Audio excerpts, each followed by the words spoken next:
If you are watching this video, you love reactions.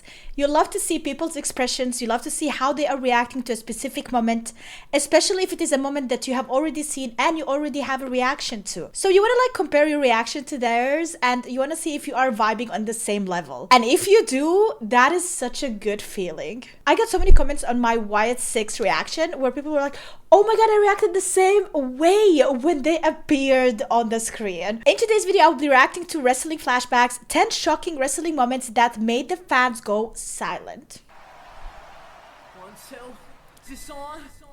The fans are the heart and soul of wrestling. Their noise and energy help provide the soundtrack to the action we see in the ring. But there are also times when the crowd are quiet. This usually reflects the indifference they have towards a wrestler or a match. However, sometimes we get those rare occasions where the audience are so shocked by what they've seen, they react with silence. We'll be focusing on some of these moments today as we look at 10 stunned crowd reactions in Sometimes wrestling. Silence is also an expression of oh, you know? Our first example takes us back to ECW in 1996 for an event known as High Incident. This show is best known for two things: Kurt Angle's first professional wrestling appearance and the infamous crucifixion of the Sandman. Sandman had just successfully defended his ECW championship against Too Cold Scorpio, and following the match, the Sandman would be attacked by Raven, who then ordered Stevie Richards, Nova, and the Blue Meanie to tie Sandman to a cross. And I'm there going, oh, this is no, fucked up, Meanie. This is fucked up. The Sandman was given a crown of barbed wire as he hung from the Oh cross. my god, who thought this is a good idea?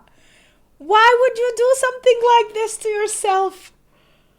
This is an career ending. This is a career ending moment, you guys. One of the most shocking images ever seen in wrestling. This is the most horrifying thing I've ever seen in my life. A stunned silence emanated throughout the ECW arena, which normally housed the most rowdy and vocal of fans. And that was a one-time in the ECW arena where the fans weren't saying, yo, go to hell and screaming. They were just quiet. It was the right kind of heat. I mean, the people were like, that was good? this is heavy. You know what I mean? And they were just like that, the quiet Japanese heat. Raven was forced to apologize for going through with the crucifixion, seemingly without the knowledge of the promotion's CEO, Paul Heyman. So for the people who I deeply offended, I apologize. Heyman also insisted he knew nothing about the Angle when confronted by Kurt Angle. A furious Angle threatened legal action and demanded that his segment from earlier in the night not be aired on the same show as the crucifixion. If I'm on TV with that crucifixion, if my name or my face is seen on TV on the same program, you'll be hearing from my attorney.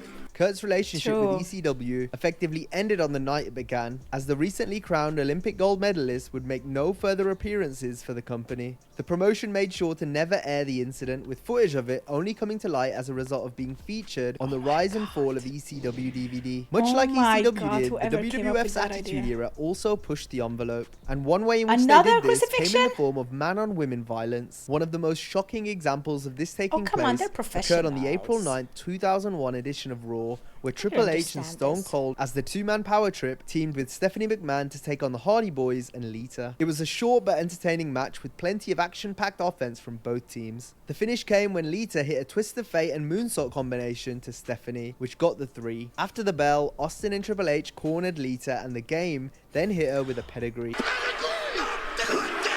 The Hardys then attempted to intervene, but were instead beaten down with a steel chair. Austin rained down a series of chair shots to Matt, who Lita bravely tried to shield from the beating, but it only got worse. Oh my god, he got her! The attack on Lita was done to get heat on Stone Cold, who had just turned heel at WrestleMania by delivering a steel chair beatdown to The Rock, just like the one he had dished out to Lita. The fans just did not want to boo Austin though. They even cheered him after his chair shots to Matt Hardy, no but they way! remained That's how much mostly they quiet love for the her? Rattlesnake's destruction of Lita. Oh my god. Which was unsurprising given that this was probably one of the most brutal beatings ever given to a woman by a man in WWE history.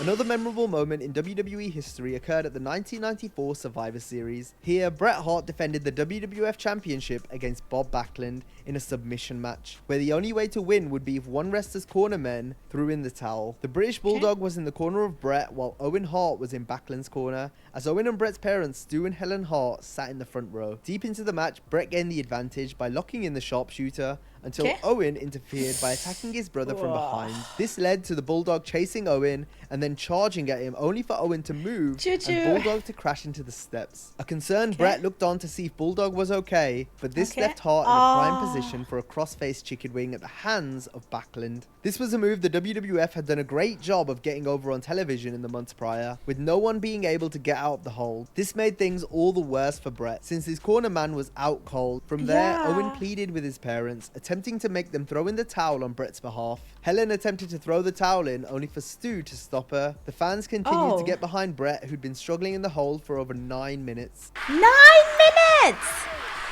9 minutes! It became too much to bear for Helen, who snatched the towel away from Stu, throwing it in the ring and causing the match to come to an end. Owen immediately ran in and grabbed the towel, reeling away in celebration since his plan had worked to perfection. Backlund stood in the ring victorious as a concerned silence came over the crowd. Gorilla Monsoon, I think we have a new World Wrestling Federation champion. Stu and Helen helped Brett to the back, whilst Backlund was presented with the WWF Championship in the ring. I can't believe it. You got it. Next, we have an instance in which fans were shocked over a booking decision. Occurring at the 2017 Backlash pay-per-view, where Jinder Mahal challenged Randy Orton for the WWE Championship. The match began to get interesting once the wrestlers brought the action to the outside. He was a heel, right? There, Orton delivered 3 backdrops onto the announce table to Jinder and his managers, the Singh brothers. Wow, that looked painful. Randy politely gave JBL back his hat before the Viper continued his annihilation of the Singhs by hitting a double draping DDT. But this gave time for Jinder to recover, allowing him to hit the Coloss on Orton, which shockingly got the victory. The people in the building reacted in amazement. This would be my reaction, definitely. Like, are you kidding us? No one could believe that Jinder Mahal was the new WWE champion. What the hell, Mahal had been an guys? enhancement talent for nearly all of his time in WWE, but had now been quickly fast-tracked into winning the WWE title in order to increase WWE's growing popularity in India. Had the company done a better job in building up Mahal prior to winning the belt, his victory wouldn't have come off as so shocking. The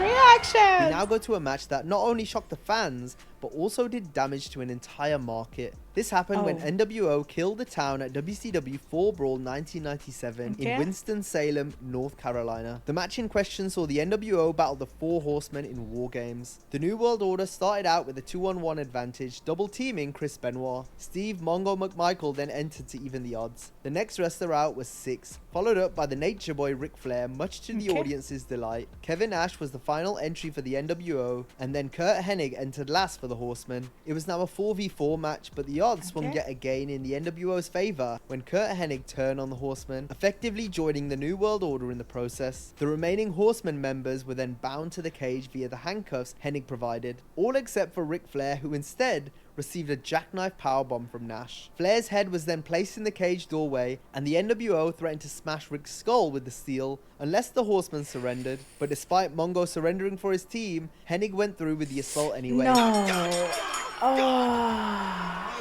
Rick and the announcers sold the moment tremendously, while the crowd looked on in shock. This was Flair country after all. The most sickening night that I have ever spent as a broadcaster. I've spent here tonight. We've got to get out. And the North Carolina crowd had just witnessed their favorite wrestler and group get absolutely decimated. I wanted heat, because heat is life.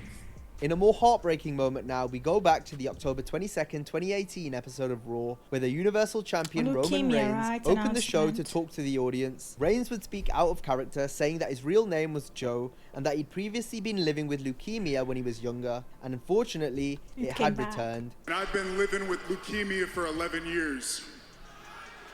Aww.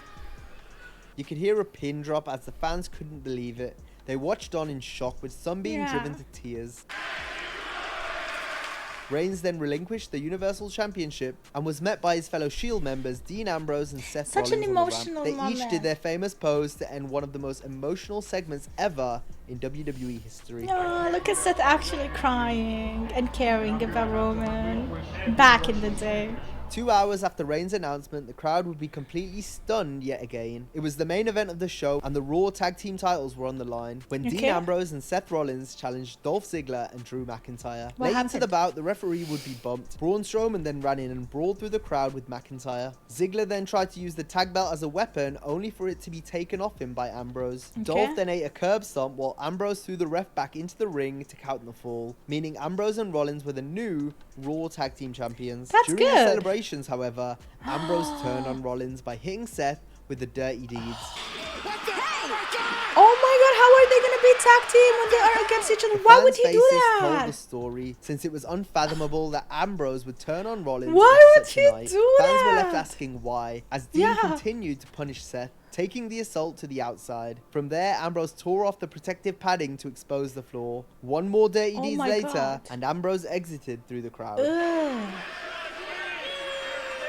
People dislike him so Wrestlers much performing there, through injury has been a common occurrence throughout the sport's existence. This may be worked into the story of a match where fans will know how much pain the wrestler is in based on how they're selling. It's much rarer for the audience to actually be able to see the scars or physical marks of the injury. This made the story of Cody Rhodes and when Seth you see Rollins it, it's easy, then they don't have to oversell. All the more special. Rhodes entered the match with a torn pectoral muscle, yes. and once the American Nightmare removed his These jacket, are the moments when you you don't even have to try. You just show them and the match is done for you, because I cannot even look at that.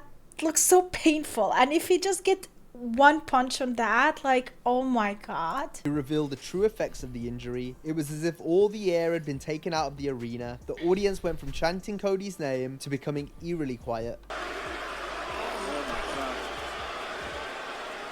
Rhodes sensationally worked through the injury as he and Rollins wrestled an all-time classic match. Through all the punishment, Cody fought back by using a bull rope, hitting 2 crossroads, and then nailing Rollins with a sledgehammer to pick up the win. Nice!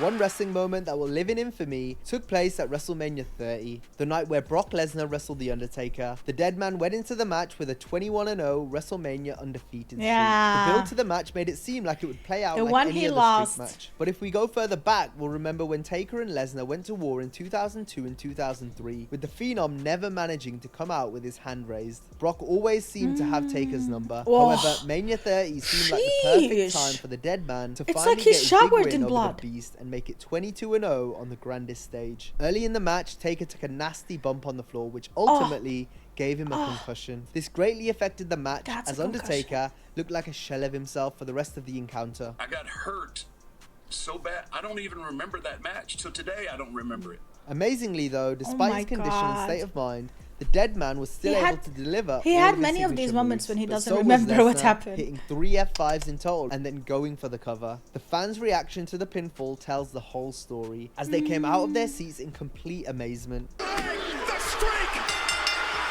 The streak is over. While others looked on, some in surprise, some in confusion, and some in a complete trance. Many believe The Undertaker would retire undefeated at WrestleMania, or at the very least have the streak broken by a younger wrestler. So when Lesnar got the victory, it shocked everyone. There are not many moments in wrestling that could have gathered such an incredible reaction, and it's hard to imagine we'll ever see anything like this again. Nevertheless, this is the one time in wrestling where everyone remembers where they were watching, and most importantly, how they felt. Ultimate respect to The Undertaker. Honestly, Undertaker gets the only most moment that respect can from rival the any Undertaker's wrestler, streak breaking and very well when it comes to deserved. fan reaction. We're talking about the night Bruno Sammartino lost the WWF Championship after holding the belt for over 7 years before losing to the Russian Bear, Ivan And the only reason he lost, I think, is because he was fed up. He said, I was done. I just wanted something new and different. And he went away, and then he came back after, and then he won the championship again. Right? Madison Square Garden in 1971. There exists only grainy 8mm film footage of the match, but it's still crazy to watch it all play out. The Garden was said to have been reminiscent of a funeral on the night. Given the crowd's astonishment, it was inconceivable that Bruno would lose the title he held for so long. So much so that Koloff was not presented with the belt until after he got back into the locker room, as it was feared the MSG crowd would riot had Koloff paraded the title around the ring. Oh my god, Instead, really? he quickly left as the audience looked on. Some were in tears, but all were in shock. Oh my god. And that brings us to the end of this were video. scared As always, to if you even enjoyed the take the video, be title sure to give it a away. like and subscribe to the channel. I love and that. If you like Thank you this so one, be sure to much. check out our video on 10 Thank you, times that Wrestling the fans Flashback. hijacked a Make match. sure to Have a always go great and check day, the channel and I'll see first. you Only next watch time. if you're interested in my reaction. Then watch it. Let's check out what the comments are saying. That guy's reaction after Brock Lesnar beat Undertaker never gets old. I remember that was literally me when I saw that live. Not only that, it became a meme. According to Koloff, he thought he just lost his hearing for a few minutes, but didn't realize the crowd was stunned. Yeah, like as a wrestler, imagine like you're doing something like nobody's speaking, and you're like, oh shit, did I just get a concussion? Like, what is going on?